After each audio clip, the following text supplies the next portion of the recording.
In a stadium of 3,000 cheering voices, one silence was deafening. While hundreds of families erupted in celebration, 17-year-old Ethan Mallory sat alone in his wheelchair, watching his classmates receive thunderous applause he would never hear. But the story you're about to witness would prove that the most powerful voices aren't always the loudest ones. Have you ever felt invisible in a crowd? Like you're Hi here. surrounded by celebration, Would you mind if but I chat somehow here with you? not part of it? Keep watching, because sometimes the most unexpected person becomes your loudest cheerleader. The June morning sun blazed down on Lincoln High School's football stadium, transforming the artificial turf into an emerald stage for dreams realized. Row upon row of metal bleachers groaned under the weight of proud families, their cheers creating a symphony of joy that echoed off the brick walls. Balloons bobbed in the breeze like colorful prayers sent skyward. Hand-painted signs proclaimed, "Congratulations, class of 2024," while smartphones captured every precious moment. This was graduation day, that magical threshold between childhood and adulthood, between dependence and independence.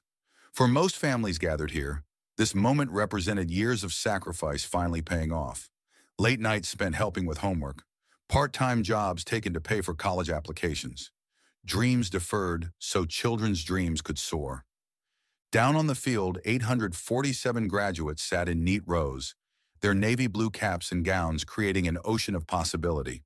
Most were buzzing with barely contained excitement, whispering jokes to friends, adjusting tassels, stealing glances at the crowd to spot familiar faces.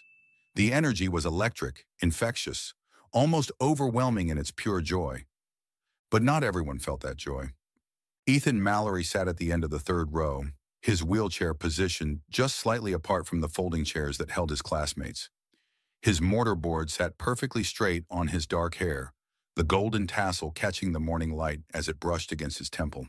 His hands, restless with nervous energy, gripped the arms of his chair, not from anxiety about rolling across the stage, but from something far more complex. He was here. He had earned this moment. His transcript gleamed with honors courses and A- grades. His college acceptance letters were already framed on his bedroom wall. By every measure that mattered academically, Ethan Mallory was a success story. So why did he feel like he was watching this celebration from the outside? Around him, his classmates leaned into each other, sharing inside jokes and nervous laughter. Jessica Martinez was comparing nail polish with her seatmate. Ryan Cooper was trying not to wrinkle his cap while his friends signed it with Sharpie markers. The Patterson twins were practicing their synchronized wave for when their names got called. Everyone had their person, everyone had their group, everyone had their moment of connection in this sea of shared achievement. Everyone except Ethan. It wasn't that his classmates were unkind. They weren't.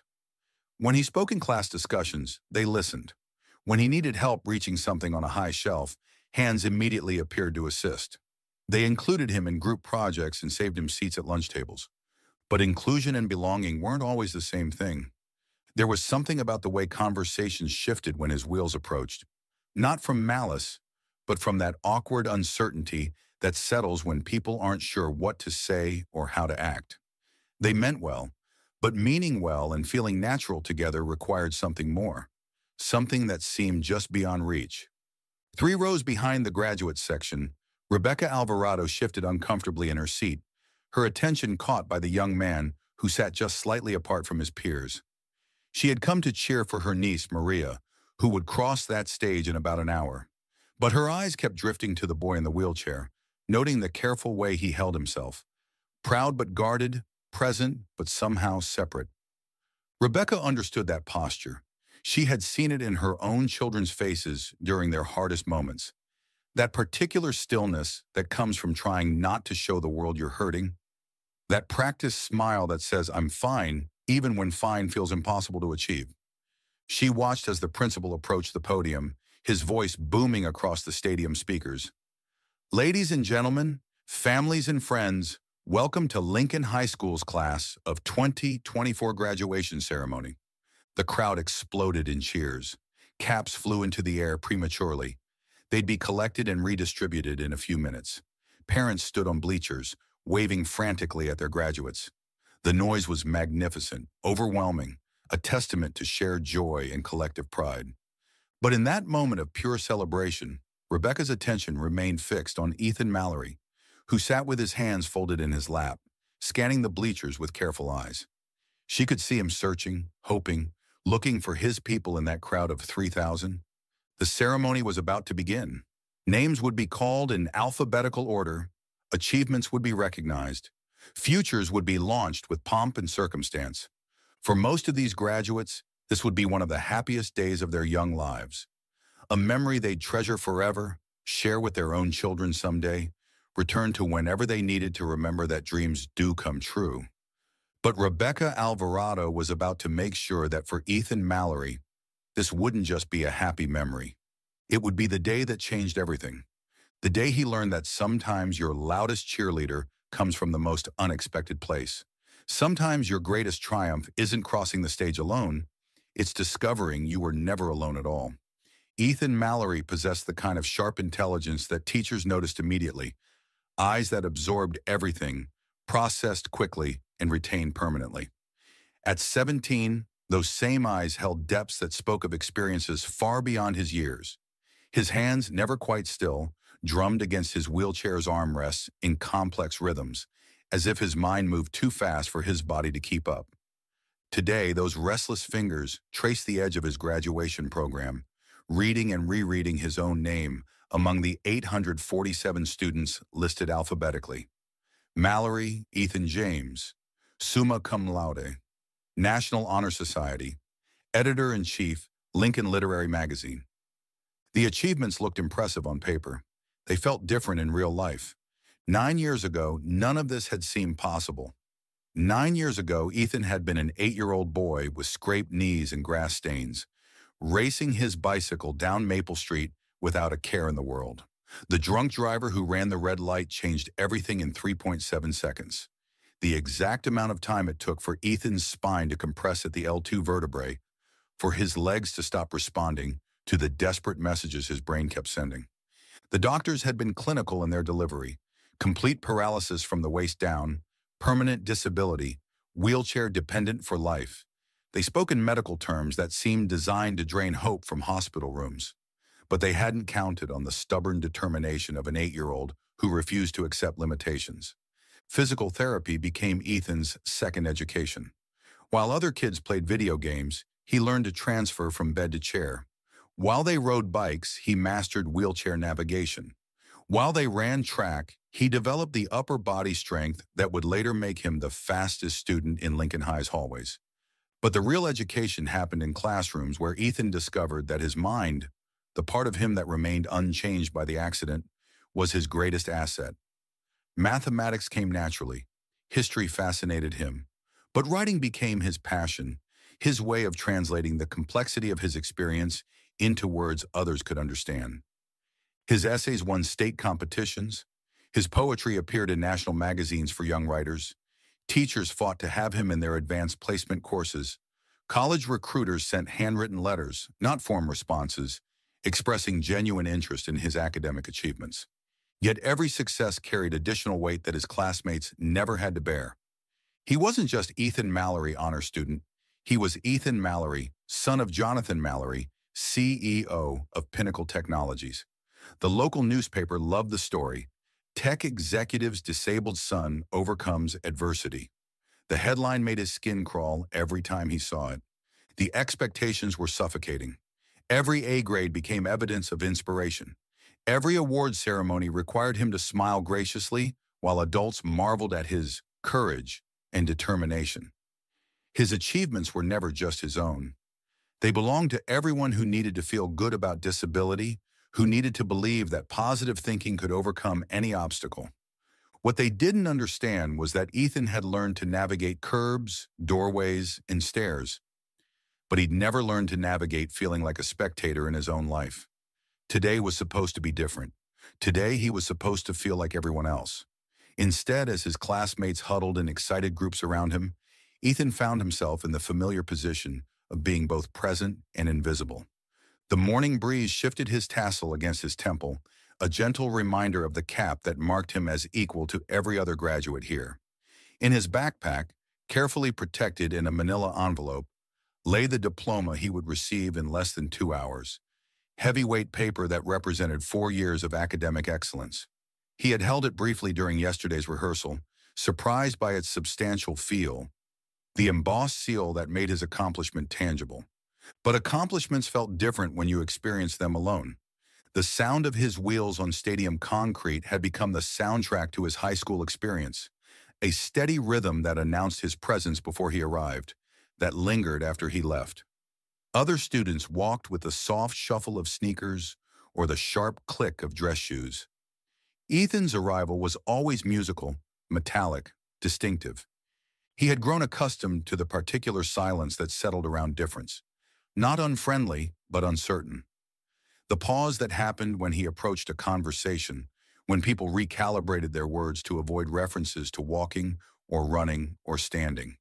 The extra beat of consideration before invitations to parties in houses with steps, to activities that assume mobility, to experiences that required two working legs.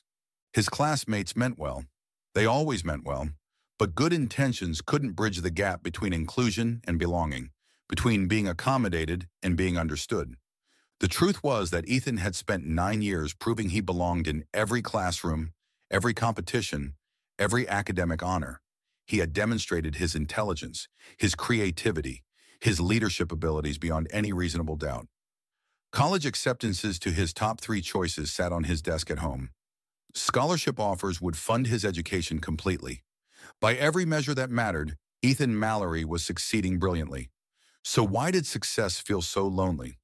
His father sat somewhere in those packed bleachers, probably fielding congratulatory calls from business associates who had watched Ethan's academic progress with interest. Jonathan Mallory took pride in his son's achievements, attended every award ceremony, funded every assistive technology that might help. But even paternal love couldn't solve the fundamental challenge of being 17 and different in a world designed for sameness.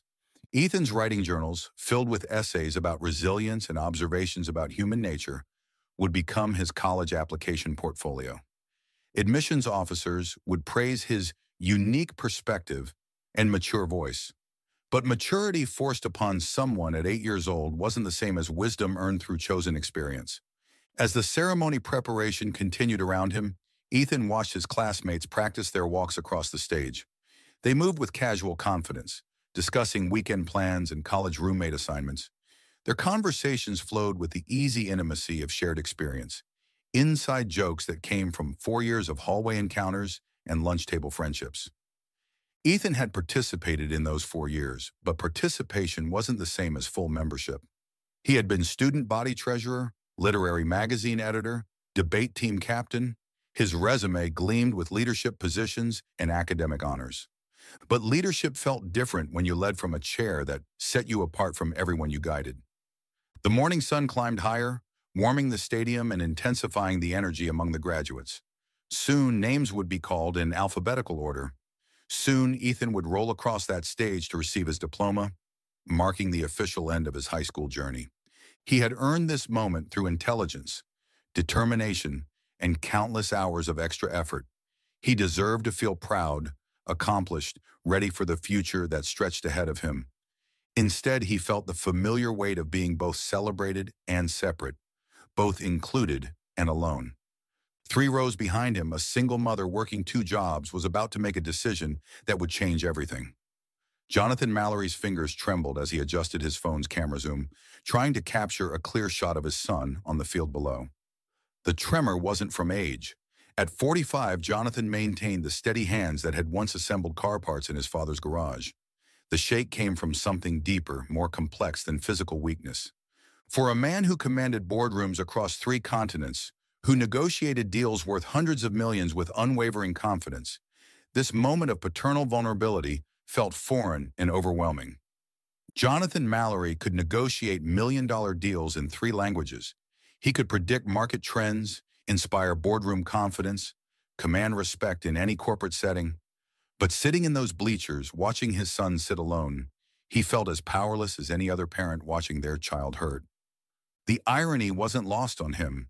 His phone, the device that usually buzzed with stock alerts, merger notifications, and urgent emails from Tokyo, London, and New York, now served a single purpose: keeping his son in focus through a lens that made the distance between them feel manageable. 27 years ago, Jonathan had been a different person entirely. The son of a factory worker and a school cafeteria manager, he had grown up understanding that success meant steady work, reliable income, and keeping your family fed. His childhood home in Detroit had measured prosperity in simpler terms: heat that worked in winter, groceries that lasted the full month, and maybe enough left over for a movie on Friday nights. College had been night classes at the community college while working full-time at his father's auto repair shop. Business school had been scholarships, student loans, and ramen noodles for dinner 4 nights a week. Every promotion, every salary increase, every step up the corporate ladder had been earned through 16-hour days and sacrifices that seemed worth making at the time. Pinnacle Technologies had hired him as a junior analyst. 15 years later, he sat in the CEO chair, overseeing a company worth $2.8 billion, employing over 15,000 people across 4 countries. Business magazines featured him on covers with headlines like "The Visionary Who Built Tomorrow" and "From Factory Floor to Fortune 500." But all of that success, every achievement, every accolade, every zero added to his net worth, had failed to prepare him for the phone call that came 9 years ago. The hospital's number had appeared on his phone during a board meeting in Singapore. He had stepped into the hallway to take the call, expecting a routine update about Ethan's broken arm from the bicycle accident that morning. Instead, he heard words that redefined his understanding of powerlessness: spinal compression, paralysis, wheelchair, permanent. Jonathan had caught the next flight home, spending 14 hours in first class attempting to process a reality that made no sense.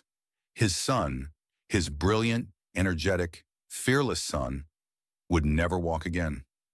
The boy who raced through their house, who climbed trees in their backyard, who kicked soccer balls with precision that made his coaches talk about high school varsity teams, would spend the rest of his life in a wheelchair. The guilt had started immediately and never fully subsided. He had been in Singapore closing a deal while his son's world changed forever. He had chosen another business trip over another afternoon at home.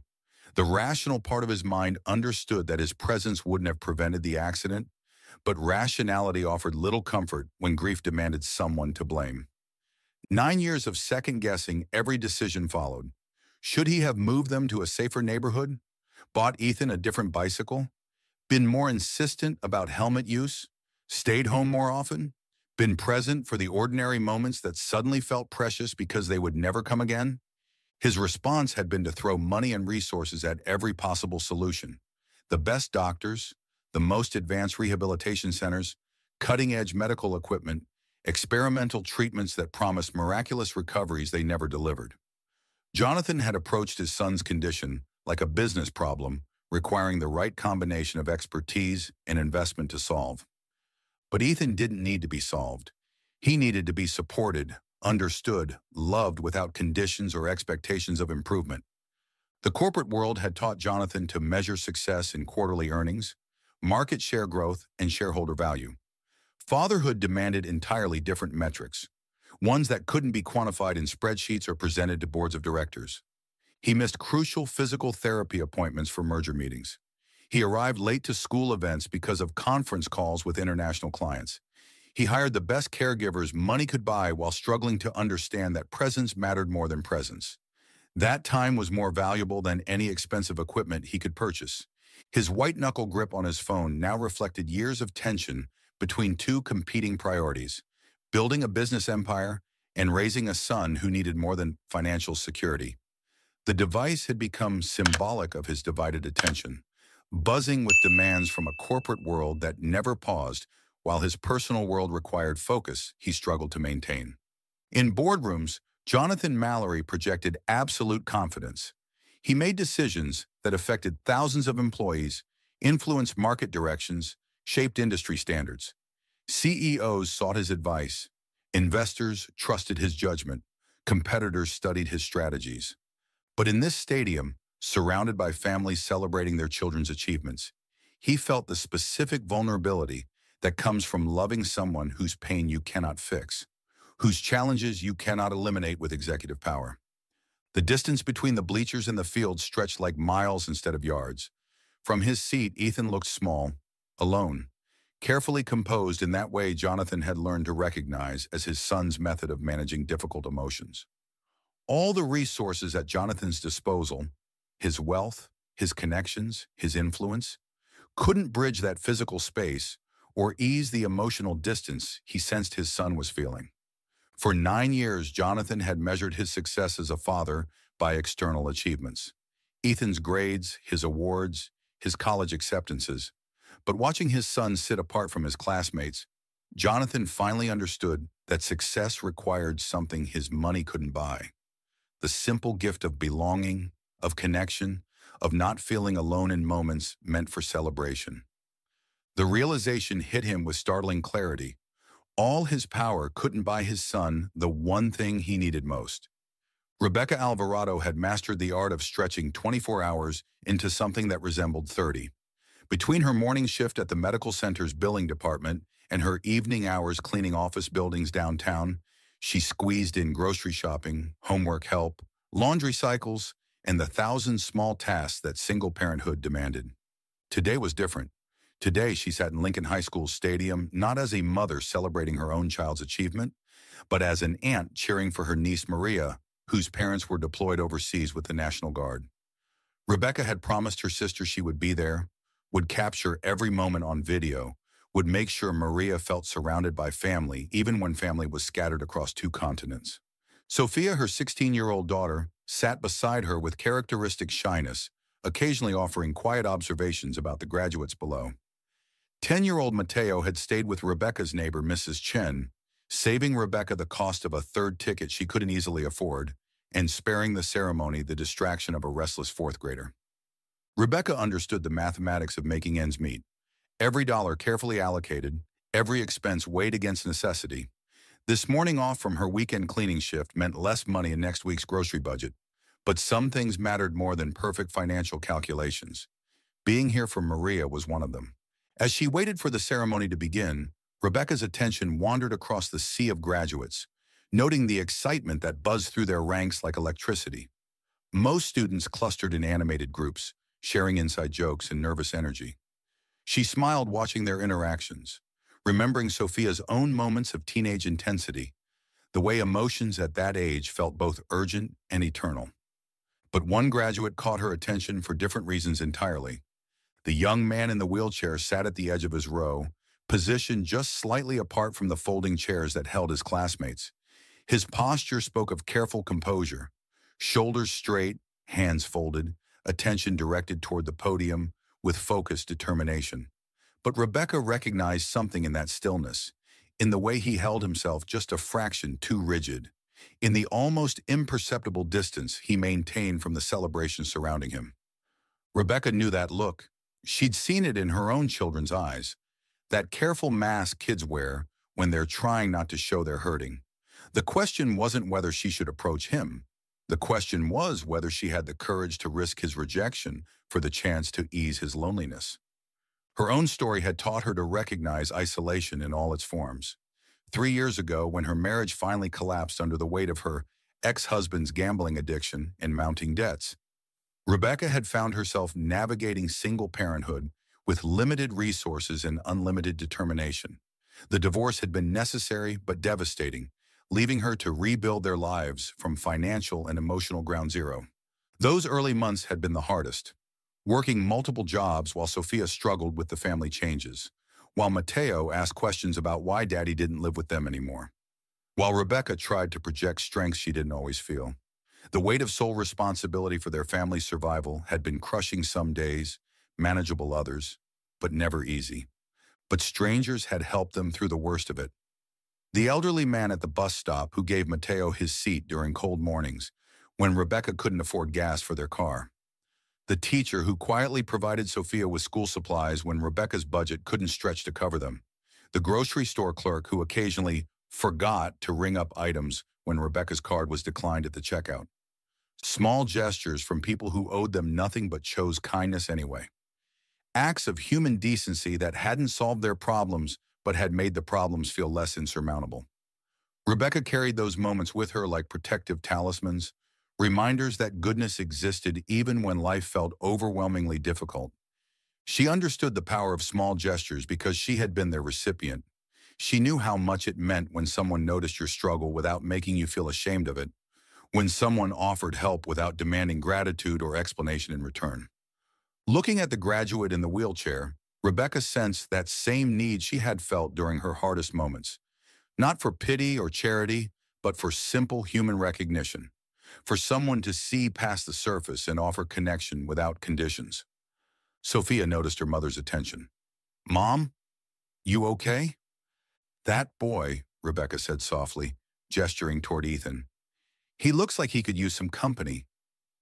Sophia followed her mother's gaze, studying the scene with the perceptive eyes of someone who had learned to read emotional undercurrents through their own family's challenges. After a moment, she nodded. "He does look kind of alone." "I'm thinking about going down there," Rebecca said, voicing the thought that had been building in her chest, "just to sit with him for a while." Sophia considered this, weighing her natural shyness against her understanding of her mother's instincts about people in need. "You should," she said quietly. "I think that would be nice." The simple encouragement from her daughter gave Rebecca the final push she needed. She had been right to trust her instincts about human connection, right to believe that small acts of kindness could make significant differences in someone's day. Standing up required effort, not physical, but emotional. Approaching a stranger, especially a teenager who might prefer his solitude, demanded the kind of social courage that didn't come naturally to Rebecca. She was more comfortable in the background, helping quietly, supporting from the sidelines rather than stepping into the spotlight. But this wasn't about her comfort. This was about a young man who deserved to feel celebrated on his graduation day, who deserved to have someone cheer for his achievements with the same enthusiasm other families showed for their graduates. Rebecca smoothed her blouse, checked that her purse was secure across her shoulder, and made her decision. She would walk down those stadium steps, approach this stranger, and offer the simplest gift one human could give another: presence. What Rebecca did next wasn't planned. It wasn't calculated. It was simply human. Rebecca's descent down the stadium steps felt longer than it actually was, each footfall carrying her closer to a decision that could either provide comfort or create awkwardness. The metal bleachers clanged softly under her weight as she navigated toward the graduates section, her heart beating faster with each step. When she reached Ethan's row, she paused for a moment, taking in his careful posture and the subtle distance between his wheelchair and the folding chairs around him. Up close, she could see the intelligence in his eyes, the way he tracked the ceremony preparations with focused attention, the slight tension in his shoulders that suggested he was working harder than others to appear relaxed. Rebecca lowered herself to his eye level, her voice gentle but confident. "Hi there. Would you mind if I sat here with you? You look like you could use a cheering partner." Ethan's head turned toward her, surprise flickering across his features. For a moment, he seemed to calculate her intentions, searching her face for the usual markers of pity or condescension that he had learned to recognize. Instead, he found genuine warmth and a straightforward offer of companionship. He began, then paused, clearly caught off guard by the unexpected approach. His fingers tightened slightly on his wheelchair's armrests. "I don't mind," he said finally, his voice cautious but not unfriendly. Rebecca smiled and gestured toward an empty spot nearby. "Perfect. I'm Rebecca, and that's my daughter Sophia trying to hide behind her hair over there." She waved toward the bleachers, where Sophia offered a tentative wave in return, her shyness evident, but her support for her mother's gesture clear. The mention of Sophia drew Ethan's attention, and he found himself offering a small wave back. Something about the teenager's obvious nervousness and genuine friendliness struck him as refreshingly authentic. "I'm Ethan," he replied, and for the first time that morning, his smile reached his eyes. "Ethan," Rebecca repeated, settling herself on a portable chair someone had left nearby. "Well, Ethan, I have to tell you, I'm here cheering for my niece Maria, but I've got plenty of enthusiasm to spare. Mind if I share some with you?" The directness of her offer, the lack of careful language or awkward dancing around his disability, caught Ethan completely off guard. Most adults approached him with either excessive caution or overwhelming sympathy. Rebecca simply treated him like a person who might appreciate some company. That's actually really nice, he admitted, his guardedness beginning to soften. Thank you. So tell me, Rebecca continued, her tone conversational and genuinely curious, what comes after this? College? World domination? Both? Ethan's laugh came unexpected and real. College, definitely. Maybe not world domination, though that does sound tempting. Where are you headed? Northwestern. I got into their history program. Pride crept into his voice despite his attempts to sound casual. I want to study aerospace history, actually. The space program, early aviation pioneers, that kind of thing. Rebecca's eyes lit up with authentic interest. Aerospace history? That's fascinating. What got you interested in that? The question opened something in Ethan that had been closed for months. Most people asked about his grades or his inspirational journey, but rarely about his actual passions, his intellectual interests, the dreams that drove him beyond the narrative of overcoming adversity. It started when I was younger, he explained, his voice gaining confidence as he spoke. I read about the Wright brothers, how everyone said human flight was impossible, and they proved everyone wrong with 12 seconds in the air. Then I learned about the space program, all these people who looked at the stars and decided distance wasn't a barrier, just a challenge to solve. People who refused to accept limitations, Rebecca observed, and Ethan nodded enthusiastically. Exactly. I mean, they didn't let physics or gravity or public opinion stop them from reaching for something everyone said was unreachable. He paused, then added more quietly, I guess I relate to that. The honesty in his voice touched Rebecca deeply. Here was a young man who had found inspiration not in stories of disability overcome, but in human achievements that transcended perceived boundaries. His connection to aerospace pioneers wasn't about his wheelchair. It was about his unwillingness to accept that dreams had to be limited by circumstances. Do you write about it? She asked. You have that look of someone who processes the world through words. Ethan's surprise was evident. How did you know that? Lucky guess. Plus, my Sophia is a writer too. There's something about the way writers observe everything, like they're collecting details for stories they haven't written yet. I keep journals, Ethan admitted. Essays mostly. Observations about people, about how societies change, about moments in history when everything shifted because someone decided to try something everyone else thought was impossible.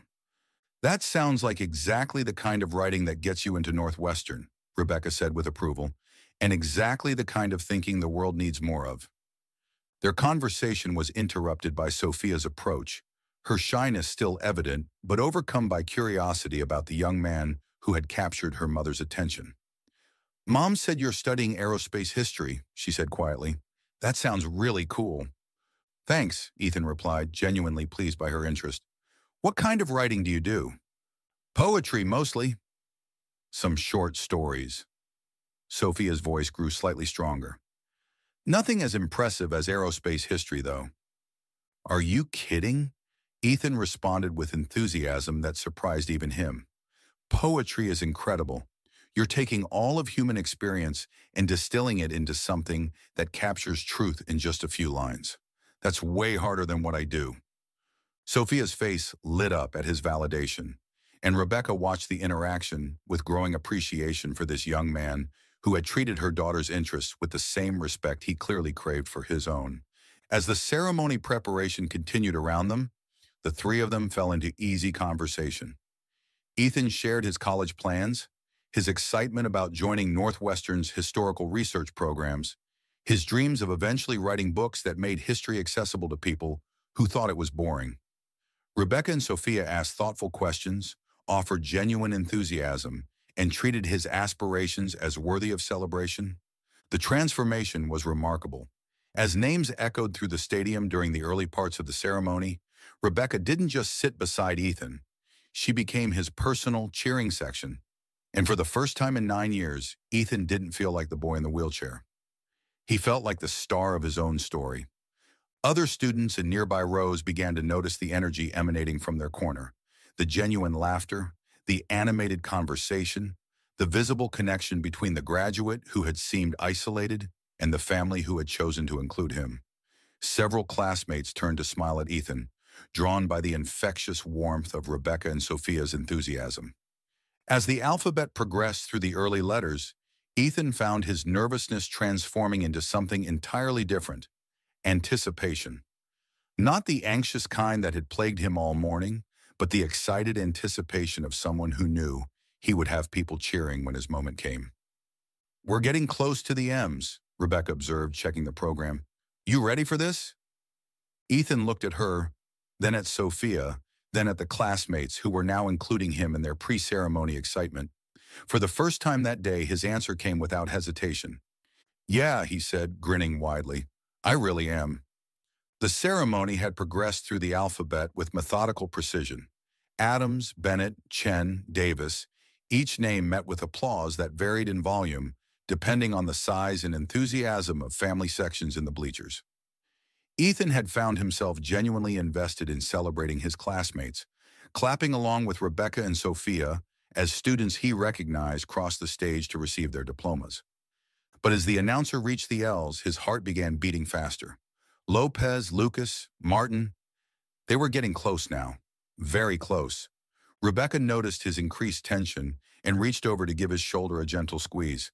"You've got this," she said quietly, her voice carrying absolute confidence. "And you've got us cheering you on." Sophia nodded enthusiastically from her spot nearby, having moved closer during the ceremony to better support their new friend. Her initial shyness had completely evaporated, replaced by genuine excitement for Ethan's moment. "Melinda, Jason," called the announcer. Then Mallard, "Christina." Ethan's hands gripped his wheelchair's push rims, his knuckles white with anticipation. 9 years of preparation had led to this moment. 4 years of high school achievement, countless hours of studying, numerous award ceremonies, and academic recognitions. But none of those had felt as significant as this single moment approaching. The stadium fell into that particular hush that occurs when everyone senses something important is about to happen. Even the restless younger siblings in the audience seemed to quiet their chatter. "Ethan Mallory!" The announcer's voice boomed across the stadium with the same professional enthusiasm he had used for the previous 500 names. But to Ethan, it sounded like the most beautiful music he had ever heard. His name echoed off the brick walls and metal bleachers, official recognition of his place among his graduating class. Rebecca and Sophia erupted to their feet immediately, their applause sharp and enthusiastic in the momentary silence that followed every name call. But they weren't content with polite acknowledgement. Rebecca cupped her hands around her mouth and shouted with the energy of a parent celebrating her own child's achievement. "That's our graduate," she called out, her voice carrying clearly across the stadium. "Go, Ethan!" Sophia joined in with surprising volume for someone typically shy, clapping with rhythm that demanded attention. Their enthusiasm was immediate and infectious, impossible to ignore or dismiss as mere politeness. The ripple effect began in the seats immediately around them. Other families, caught up in Rebecca and Sophia's genuine excitement, began clapping more enthusiastically. Students in Ethan's section turned to smile and cheer for their classmate, who was clearly beloved by someone, even if they hadn't realized it before. Within seconds, entire sections of the bleachers had picked up their energy. The applause that had started with 2 people swelled into something magnificent and thunderous, growing beyond what any graduate had received that morning.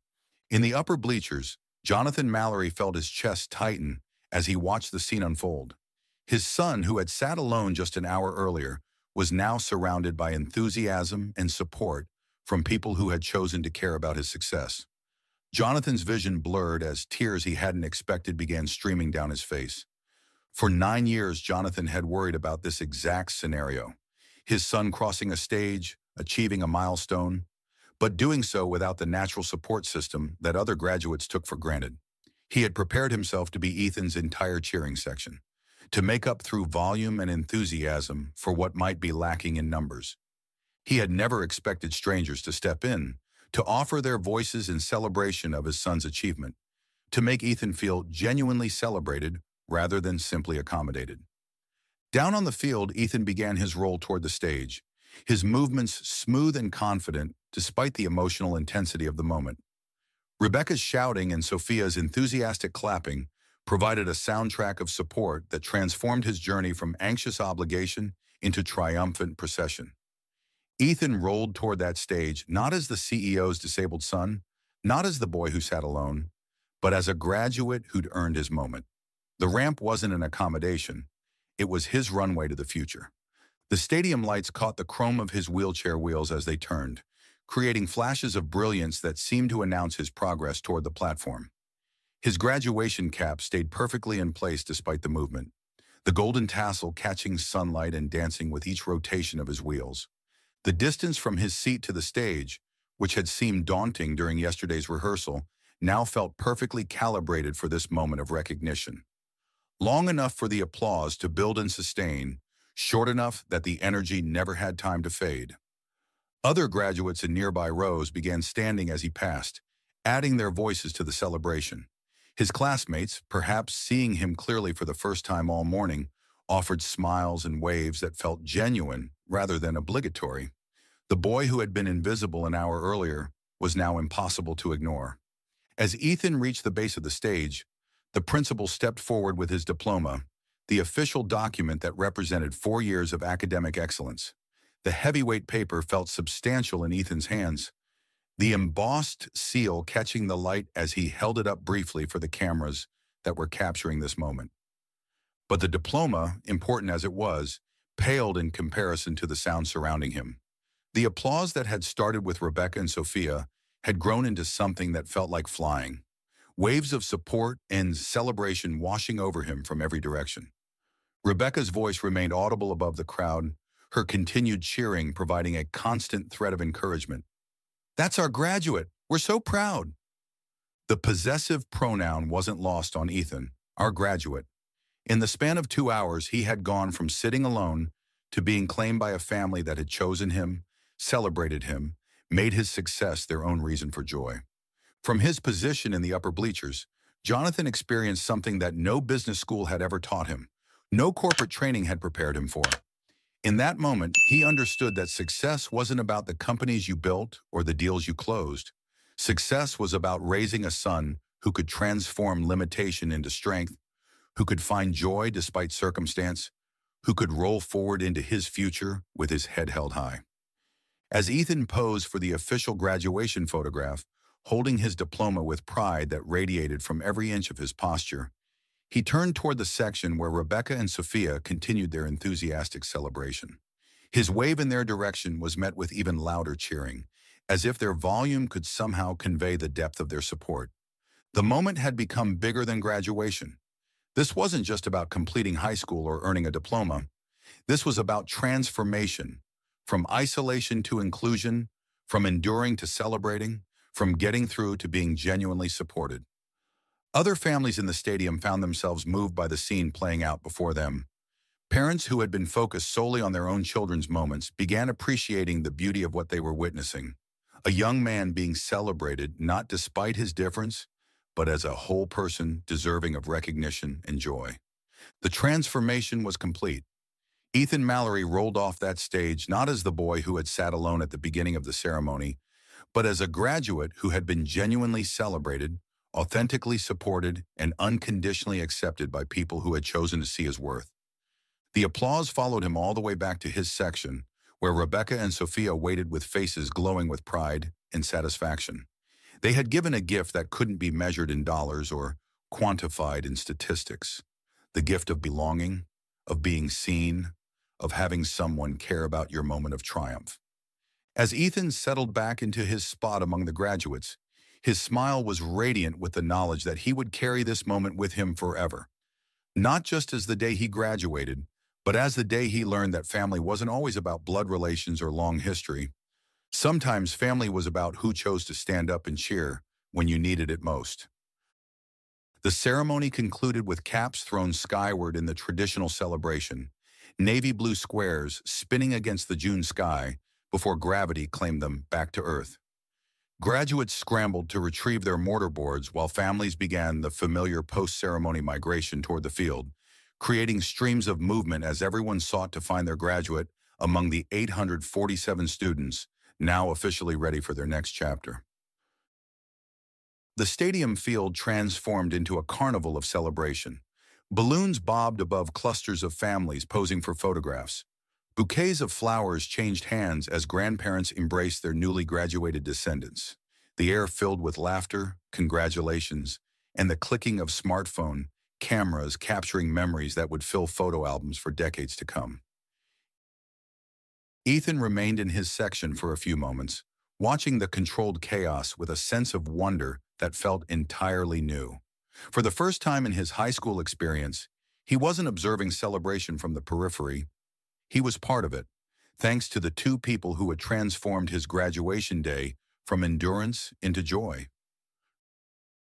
Rebecca and Sophia made their way down to the field level, Sophia carrying a small bouquet of flowers they had brought for Maria, but now felt compelled to share with their new friend. The gesture was simple but meaningful, recognizing Ethan's achievement with the same traditional celebration offered to every other graduate. Meanwhile, Jonathan Mallory was making his own urgent journey from the upper bleachers toward the field, his executive composure completely abandoned in favor of parental determination. He navigated through the crowds with single-minded focus, searching for his son and, more importantly, for the woman who had given Ethan the gift he had been unable to provide from his distant seat. When Jonathan spotted Ethan surrounded by Rebecca and Sophia, his step quickened. The scene before him was everything he had hoped to see but hadn't dared expect. His son, genuinely happy, authentically celebrated, included in the post-graduation festivities as a welcome participant rather than a polite afterthought. "Ethan," Jonathan called as he approached, his voice carrying relief and joy in equal measure. Ethan turned, his face lighting up at his father's approach. "Dad, did you see? Did you hear the cheering?" "I heard everything," Jonathan replied, his voice thick with emotion as he embraced his son. "I'm so proud of you." Jonathan straightened and turned toward Rebecca, extending his hand with the gravity of someone about to express gratitude that words couldn't adequately convey. "You must be Rebecca. I'm Jonathan Mallory, Ethan's father." Rebecca accepted his handshake with warmth, noting the genuine emotion in his eyes. "It's wonderful to meet you, Mr. Mallory. You have an exceptional son." "Thank you," Jonathan said, his voice carrying the weight of years of worry and the relief of this moment's resolution. "You don't know how much it meant to see him smile like that. You gave him something I couldn't give from my seat in the stands." Rebecca's response was immediate and sincere. "I didn't give him anything. He's the one who gave me a reason to clap the loudest today. Your son is remarkable, his intelligence, his dreams, his kindness toward Sophia. We were honored to celebrate with him." The exchange was interrupted by the arrival of Maria, Rebecca's niece, who had finally navigated through the crowds to find her aunt. The introductions that followed created an expanding circle of connection. Maria meeting Ethan and learning about their morning conversation, Sophia shyly showing Maria the photos she had taken of Ethan's stage crossing, everyone talking at once with the easy excitement of shared celebration. But the real magic happened when Mateo arrived with Mrs. Chen, Rebecca's neighbor who had agreed to bring him to the ceremony's conclusion. The 10-year-old's boundless energy proved to be the perfect complement to Jonathan's executive reserve. "Are you really a CEO?" Mateo asked with the directness that only children possessed, looking up at Jonathan with undisguised curiosity. "I am," Jonathan replied, crouching to Mateo's eye level with the same natural instinct Rebecca had shown with Ethan earlier. "Do you know what that means?" "You're in charge of lots of people," Mateo said confidently. "My mom says CEOs make important decisions." "Your mom is very smart," Jonathan agreed, "but today the most important thing I am is Ethan's dad, and I'm very happy to meet Ethan's new friends." While the adults talked, Sophia and Ethan continued their conversation from earlier, their discussion of books and writing flowing naturally despite the celebration surrounding them. Sophia's initial shyness had completely evaporated, replaced by genuine excitement about Ethan's college plans and his dreams of writing about aerospace history. "You should definitely write that book," Sophia said with conviction. "People need to read stories about people who refuse to accept limitations." "Maybe I will," Ethan replied, struck by how her encouragement felt different from the polite support adults typically offered. Sophia believed in his dreams because she understood them, not because she felt obligated to be encouraging. In the middle of the stadium courtyard, surrounded by hundreds of other families celebrating their own milestones, an unexpected family unit was forming naturally, not through blood or obligation, but through choice, through kindness offered and received, through the simple recognition that some connections transcend circumstances. Jonathan found himself extending an invitation that surprised even him. Rebecca, I know this might seem forward, but would you and your children like to join us for dinner? Nothing fancy, just a way to celebrate Ethan's graduation properly, with the people who made it truly special. Rebecca's first instinct was to decline, concerned about imposing or accepting what might feel like charity. But looking at Sophia's excited expression, at Mateo's obvious fascination with Jonathan's stories about business travel, at Ethan's genuine happiness, she realized this wasn't charity at all. This was friendship being offered, family being chosen, connection being celebrated. We'd love to, she said simply. The dinner invitation became the beginning of something none of them had expected when they woke up that morning.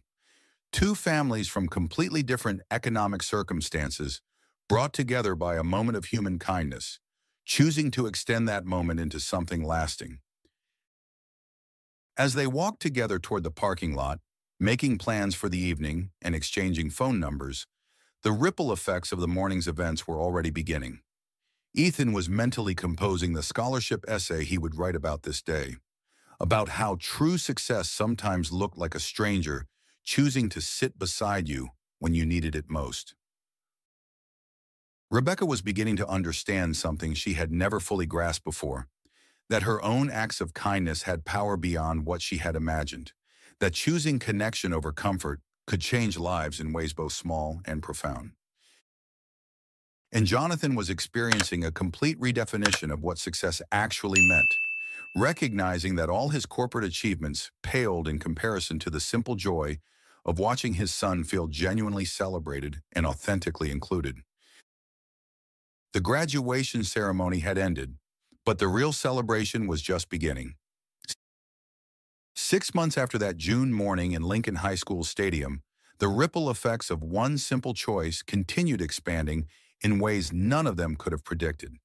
Ethan Mallory was thriving at Northwestern University, his aerospace history program exceeding every expectation he had harbored during those nervous high school days.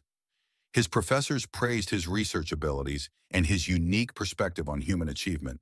But it was his scholarship essay that had captured the most attention, a 500-word reflection on success that admissions committees across the country had started sharing as an example of exceptional personal insight. The essay's opening lines had become his personal manifesto. True success isn't measured by the obstacles you overcome, but by the connections you build while overcoming them. My graduation day taught me that triumph isn't about crossing the stage alone.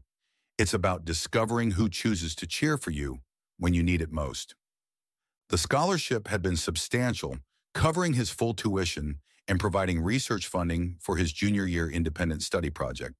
But more important than the financial support was the confidence that came from knowing his story had value, that his experience offered something meaningful to share with the world.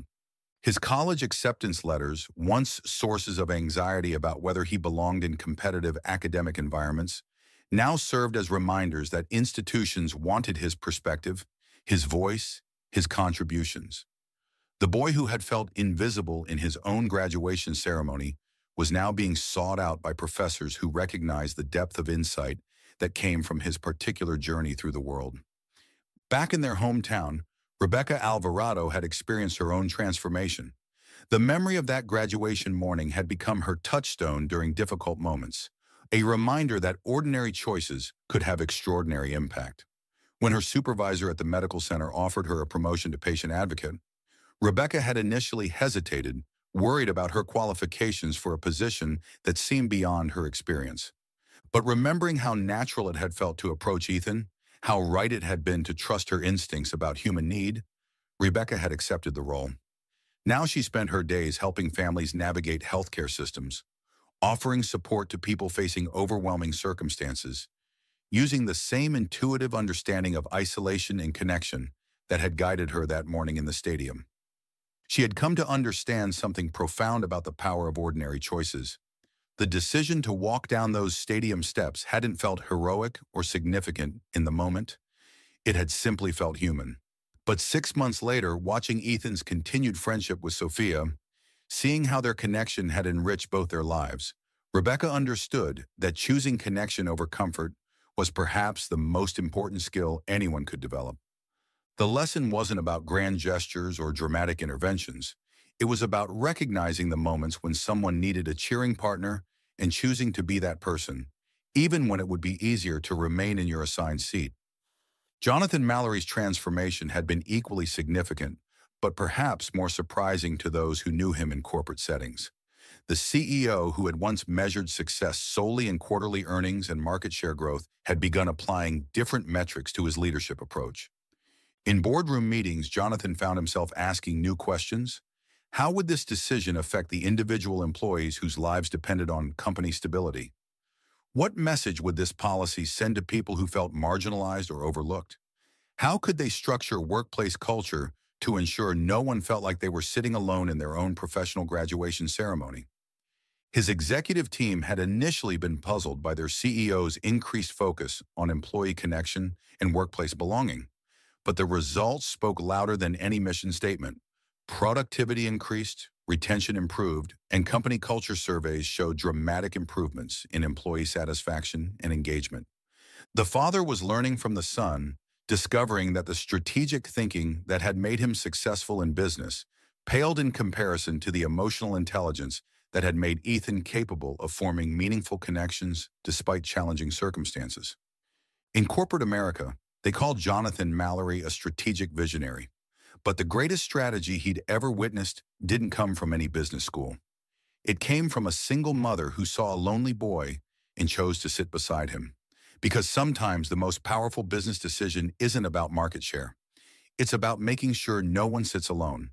The friendship between the families had deepened over the months, built not on the drama of that initial meeting, but on the steady foundation of genuine affection and mutual respect. Ethan and Sophia maintained regular contact, sharing writing projects and encouraging each other's academic pursuits. Mateo had found a mentor in Jonathan, who took seriously the boy's endless questions about business and leadership. Rebecca and Jonathan had discovered that their different life experiences created complementary perspectives on parenting, success, and the importance of teaching children to recognize need in others. 6 months later, the definition of triumph had been completely rewritten for everyone involved. Success wasn't about individual achievement or personal accomplishment. Success was about creating conditions where everyone could feel celebrated, supported, included in moments that mattered.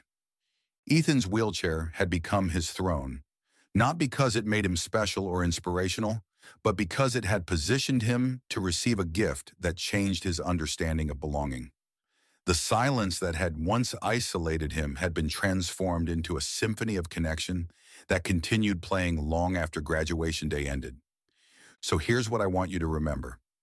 You never know who's sitting alone in their own graduation moment.